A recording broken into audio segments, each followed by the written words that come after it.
Good morning, everybody. Welcome back to the Monday Study Group. I'd like to begin today with the song that we sang this morning in the in-person group that meets in Coopville at the Pacific Rim Institute. There were, 12, 14 of us this morning to meet and had a good discussion. But we began with this hymn, one of my favorites.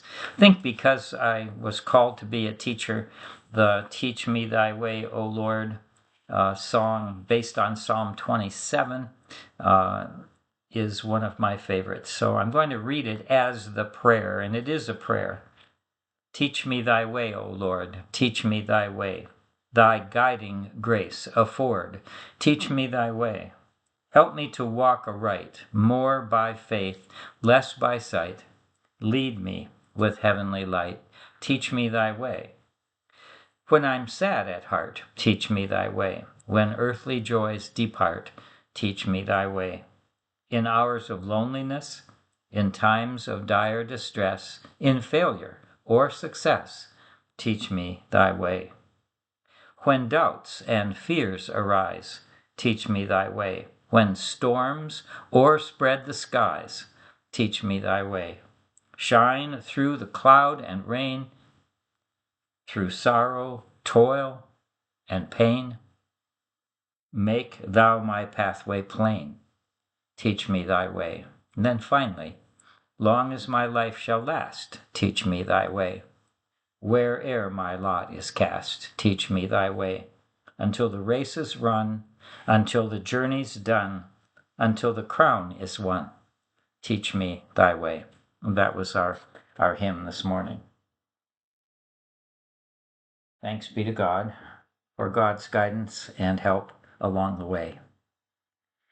Well, a little bit before we start with Micah about the schedule for August and beyond. It's a little uncertain, and I'll tell you why. We will not meet next week. There will be no in-person class and no video either next Monday, the 11th. That's because our family is, some of our family is gathering in Canada, up near Banff, for a week's vacation in the Canadian Rockies, and we'll enjoy that. So no class next week, no video next week. The 18th, we will meet. That will be the 2 Mondays from today. We will meet, and I believe we will do Micah chapters 4 and 5 on the 18th of August. Then on the 25th of August, the last Monday in August, I have a procedure, a medical procedure, actually a biopsy of my prostate cancer. And that will be on the 25th. And I don't really know the time, but I suspect it'll be in the morning. And so we're not having class on the 25th. So no class on the 11th, class on the 18th with Micah 4 and 5, and no class on the 25th. Beyond that, it's a bit uncertain depending on the treatment plan for the prostate cancer, and that is up in the air yet. My urologist and I will decide on that with my family, and there are plenty of good options here in the greater Seattle area for cancer treatment and prostate cancer treatment in particular. With major hospitals and the University of Washington and the Fred Hutchinson Cancer Center and so forth. So I appreciate your prayers. That would be wonderful if you would do that. Remember me from time to time.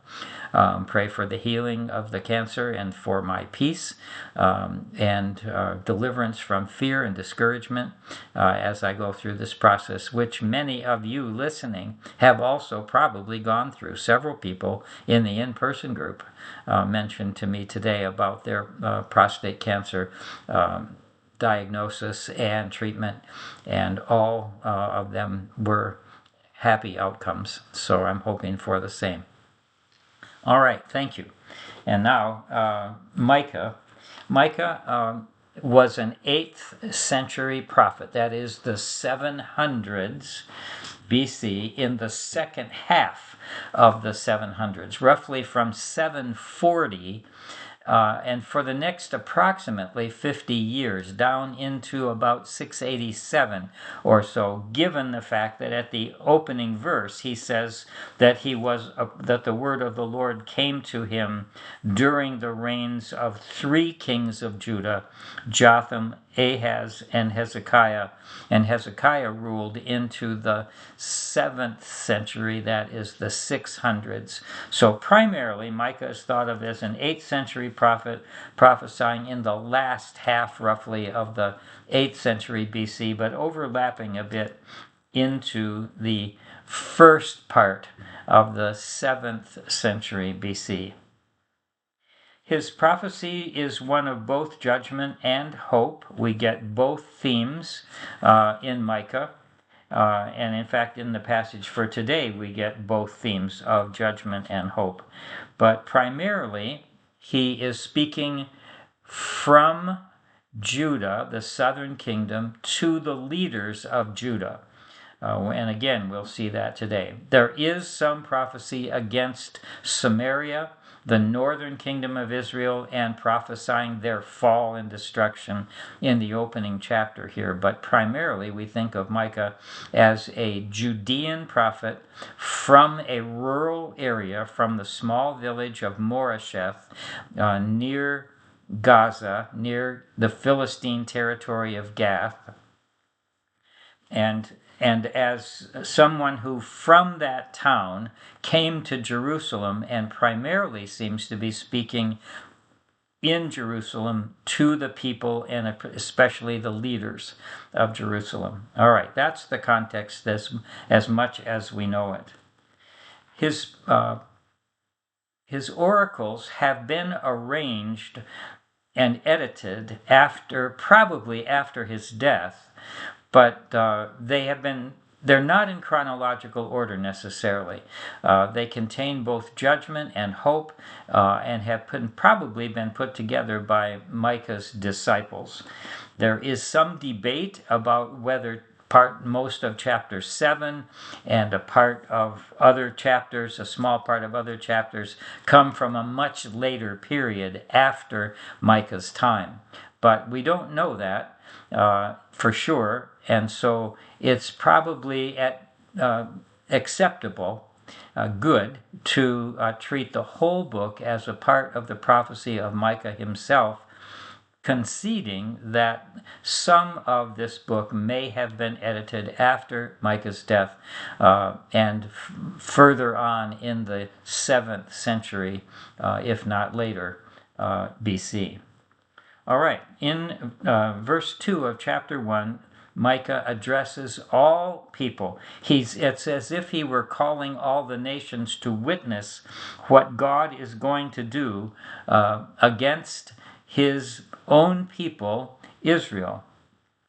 He says, "Let the Lord God be a witness against you, the Lord coming from his holy temple," probably not the temple in Jerusalem so much as the heavenly temple. God is thought of as both existing in a heavenly sanctuary as well as in the sanctuary in Jerusalem. The Lord is coming out of his place, coming down and treading on the high places of the earth. These high places is where the gods of the Canaanites were being worshipped by Israel itself. These were places of cult prostitution, of the worship of Baal and Asherah and other gods of the Canaanite people, and Israel was participating in those prostitutional rites, as well as trying to worship Yahweh as well. They were covering all their bases, basically combining worship of the pagan religions with the worship of Yahweh, the God of Israel. But the Lord is coming in judgment against those high places where the pagan worship is happening. The mountains, in fact, will melt under him, and the valleys will burst open like wax near fire, like waters poured down a steep place. These are images from nature of the judgment which Micah sees as coming for the sins of both the northern and southern kingdom. In verse 5, he says, all this judgment that God is coming down to do, God thinking of God as coming down from heaven in judgment, a judgment that all the nations of the earth will witness. And this judgment is for the transgressions of Jacob and for the sins of the house of Israel, for both Judah and for Israel, the northern kingdom. What is the transgression of Jacob? Well, is it not Samaria? That is the capital city, which we saw in the prophecy of Micah, was a place of injustice, of oppression of the poor, of political and judicial and even religious leaders corrupting the worship of Yahweh and authorizing the worship of other gods. And for these transgressions in Samaria, the capital of the city which is leading all the northern kingdom astray, that is why this judgment is coming. And also for the high place of Judah, and that high place, of course, is Jerusalem. And Jerusalem is implicated as well, apparently, in the practices of injustice and the causing of suffering and idolatry that is being practiced in the northern kingdom and as well as in Judah. Therefore God says, I will make Samaria a heap in the open country, a place for planting vineyards, and I will pour down her stones into the valley and uncover her foundations, and all her images, that is the images of other gods, will be beaten to pieces, and all her wages burned with fire, and all her idols laid waste. She is a prostitute. This image of prostitution is used throughout the prophets to discuss idolatry. That is, the worship of other gods other than Yahweh is considered to be immoral, like prostitution. And so, for as the wages of a prostitute, she gathered them, that is, they practiced the worship of these other gods with sexual rites, as we know were part of the fertility rites of several of these Canaanite religions. As the wages of a prostitute, they shall again be used.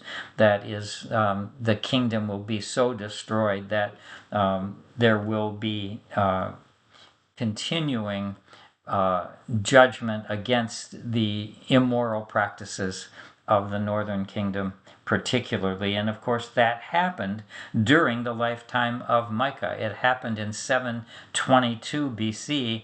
His prophesying begins about 740 with the reign of Jotham, and in 722 the northern kingdom, the 10 tribes in the north, were swept away in a mass invasion by the Assyrians far to the north from Nineveh, coming down and destroying the northern kingdom and slowly invading the territories of Judah as well.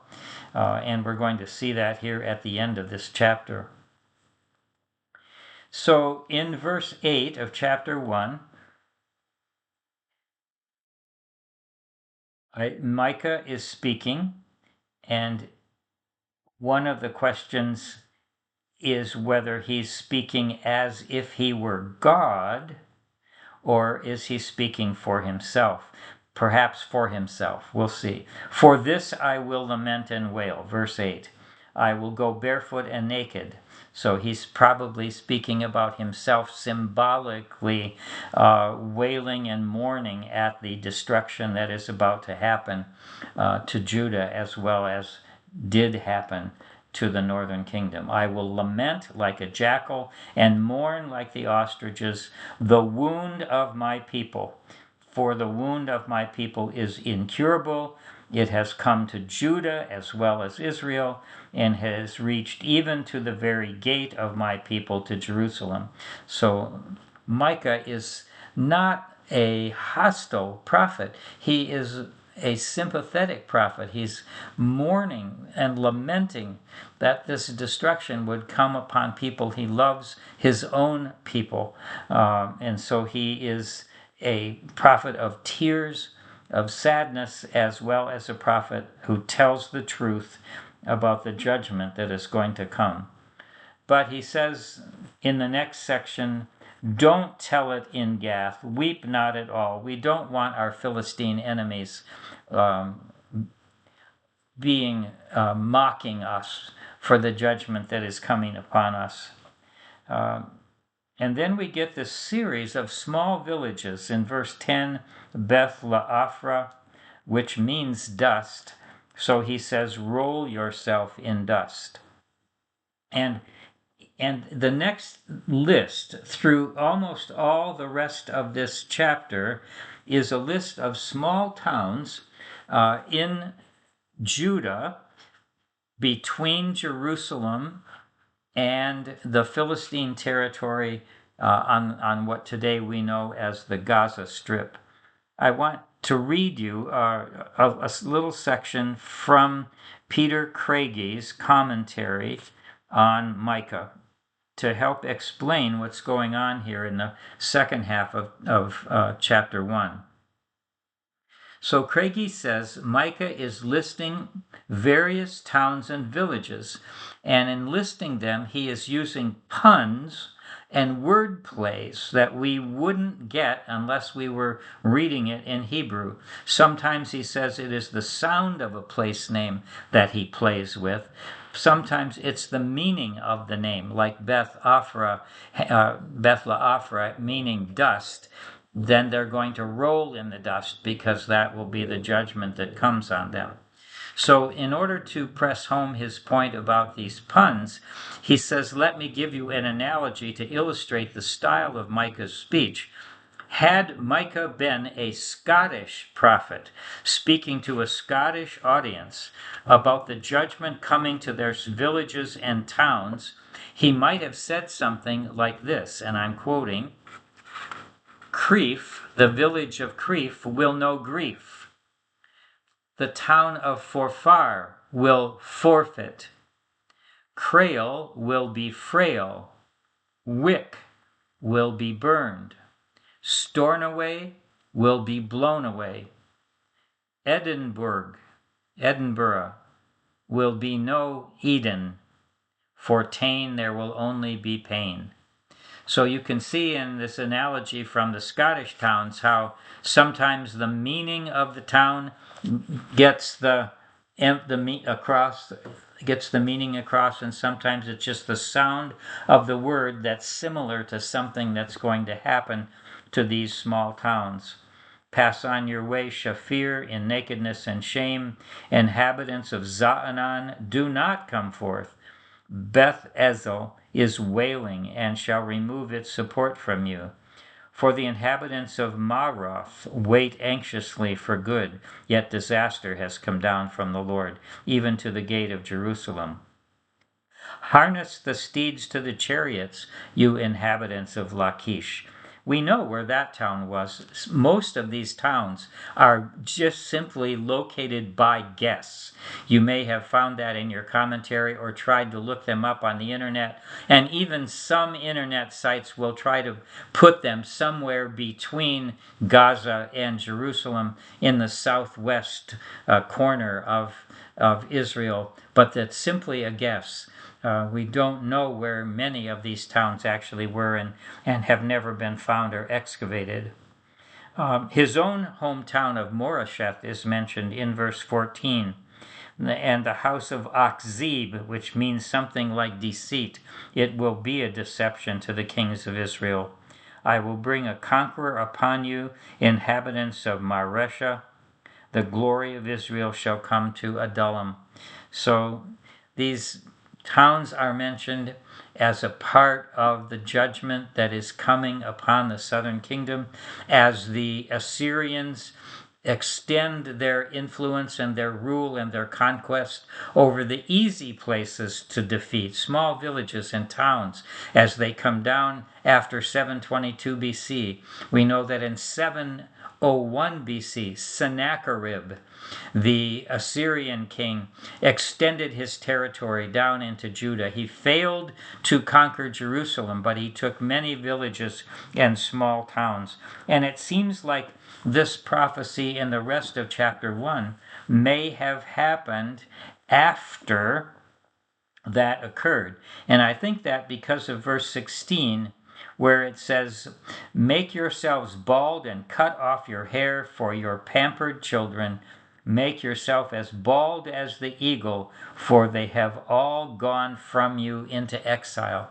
So the Assyrians had a practice not of just conquering people, but of taking them back to Assyria and assimilating them into the population as a way of keeping the locals from rebelling against Assyria in the future.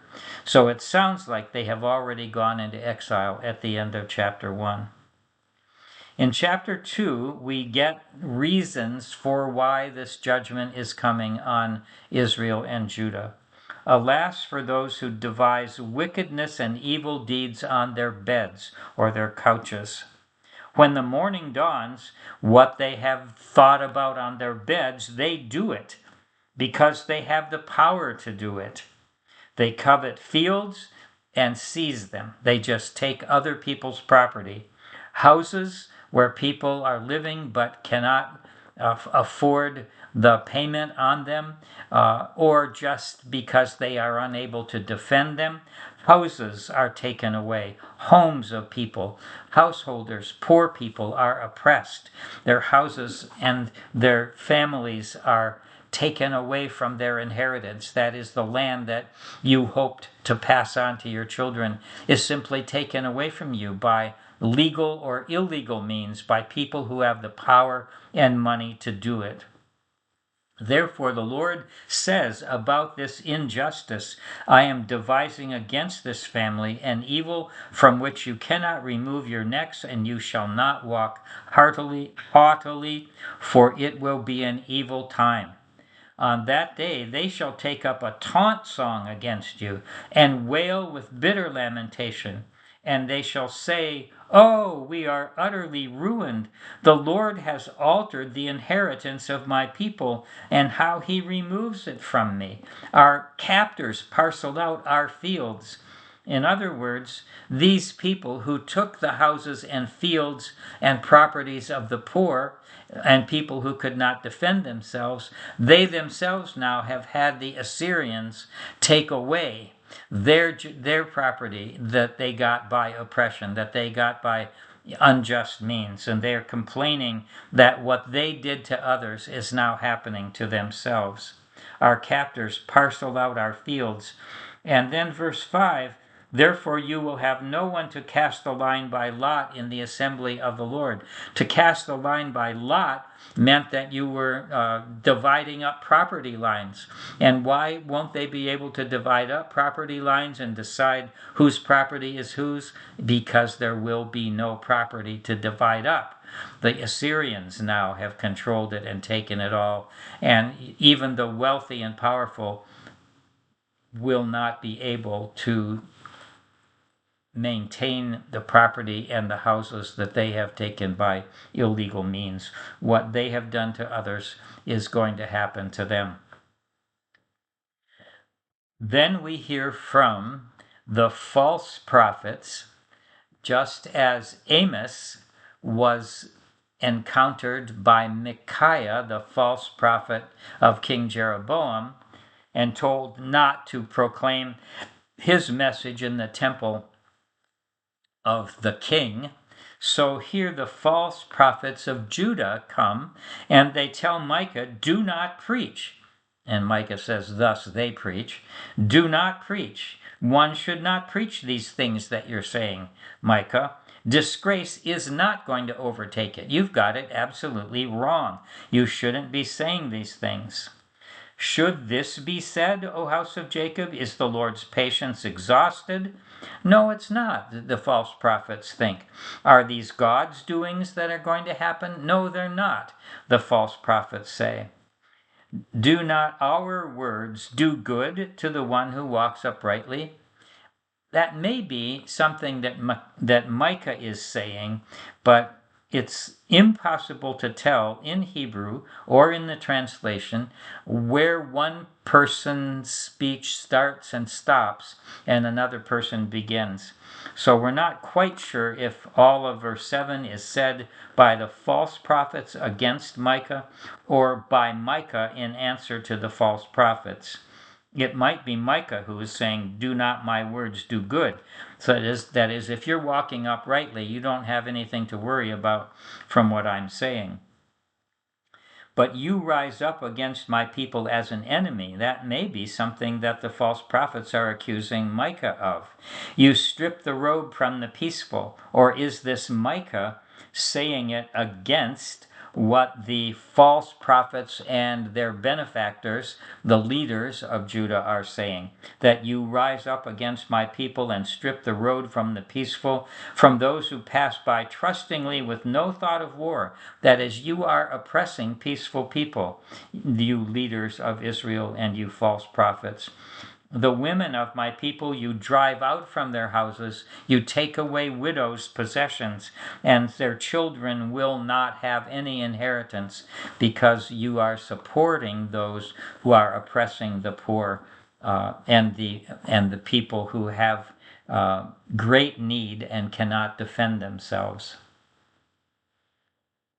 It appears to me then that Micah is speaking in verses 10 and 11 of chapter 2, saying to the false prophets, arise and go, this is no place to rest, because of the uncleanness that destroys with a grievous destruction.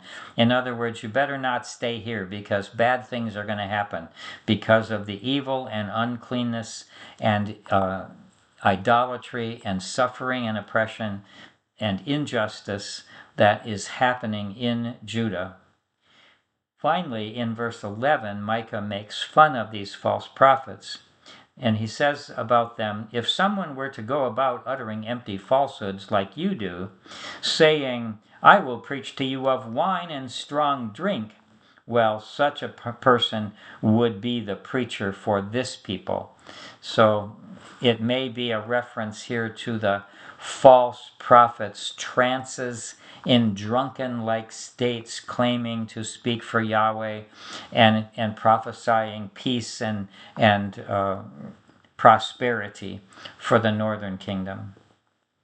Verses 12 and 13, some people think come from a later time, and it may. But I think it's here because the editors of Micah wanted the readers to see that Micah's prophecy wasn't all about judgment, it was also about hope. And verses 12 and 13 promise a regathering and a restoration of the survivors of Israel. That God will gather them like sheep and pasture them, like, the great shepherd that he is. And they will have leaders, and their king will go out before them, and the Lord will lead them. So this promise of the future sounds like it comes from a later time, a prophecy of a later time when the word of the Lord won't be a word of judgment, but a word of restoration. Finally, in chapter 3, Micah is addressing the leaders of Israel. Listen, you heads of Jacob, you rulers of the house of Israel. Should you not know justice? This is the main complaint that Micah has against the leaders of the people of Judah. Should you not know justice, but instead you hate the good and love the evil?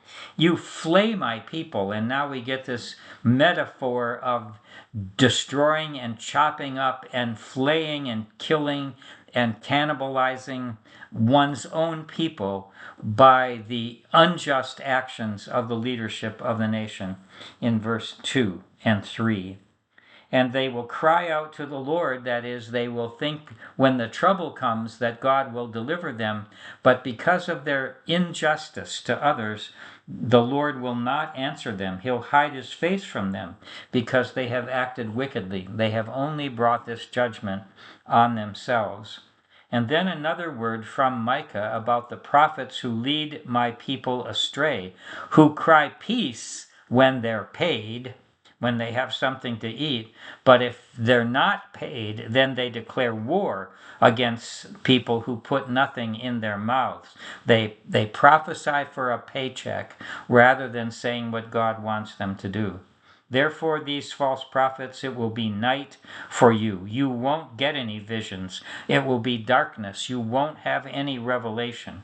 The sun will go down upon these prophets, and the day will be black over them, like in an eclipse perhaps. They won't see anything to prophesy about. They will be disgraced. Their promises of peace will come to nothing. And the diviners who say that good things will happen will be put to shame because the opposite will occur. They shall cover their lips because they have no answer from God. But, Micah says, as for me, I am confident that I am filled with God's power, with the power of God's Spirit. I am filled with justice and might. I know what I'm saying is right, and I am declaring to Jacob his transgression and to Israel his sin. Hear this, you leaders, you rulers of the house of Jacob and chiefs of the house of Israel, who abhor justice. Back to verse 1 of chapter 3. Should you not know justice? His main accusation against the leaders is that they abhor justice and pervert all fairness or equity, who are building Zion up, the Zion that they lead, the Jerusalem that they lead. They build it up by oppression, by causing suffering to others. You're building up Zion with blood and Jerusalem with wrong. Its rulers give judgment for a bribe. If you pay, you'll get the court to decide your way. If you bribe the judges, then the judges will decide for you. If you pay the priests, then they'll teach what you want them to teach. And the prophets will give their oracles for money. You pay the prophet, and they'll prophesy what you want them to prophesy. Yet they lean upon the Lord. So these priests and prophets, these false prophets, are claiming to rely on God, to lean upon the Lord, saying, surely the Lord is with us and not with Micah. No harm is ever going to come to us because God is on our side, the false prophets are saying. Therefore, Micah says, because of you, leaders, judges, prophets, priests, because of you and your misleading the people of Israel, judgment shall come upon you. Jerusalem shall become a plowed field and a heap of ruins, and the mountain of the house a wooded height. And that did not happen for many decades after Micah's prophecy, but eventually the evils that he rails against in the first 3 chapters finally bore fruit in the destruction of Jerusalem in 586 BC, about 100 years after the end of Micah's prophesying. The Babylonians, who had conquered the Assyrians, came in and destroyed the city of Jerusalem and laid waste to it, just as Micah prophesied. Well, that's it for chapters 1 to 3. We have some wonderful material coming up in the rest of Micah, some famous sayings about, O Bethlehem of Ephraim, you who are one of the little towns of Judah, shall come forth from you one who will rule my people Israel. We have Micah saying, what does the Lord require of you but to do justice, to love mercy, and walk humbly with God. Those are all coming up in the chapters ahead in Micah. So, no class next week. Micah 4 and 5, for which I'll provide study questions and comments. And that will happen on August 18th, Monday the 18th, and then no class again on the 25th. And we hope to finish Micah on the first Monday, which is what? Labor Day, I think, September 1st. We will have class on Labor Day, and we'll finish Micah hopefully that day. All right, thank you for being part of the Monday study group. God bless you.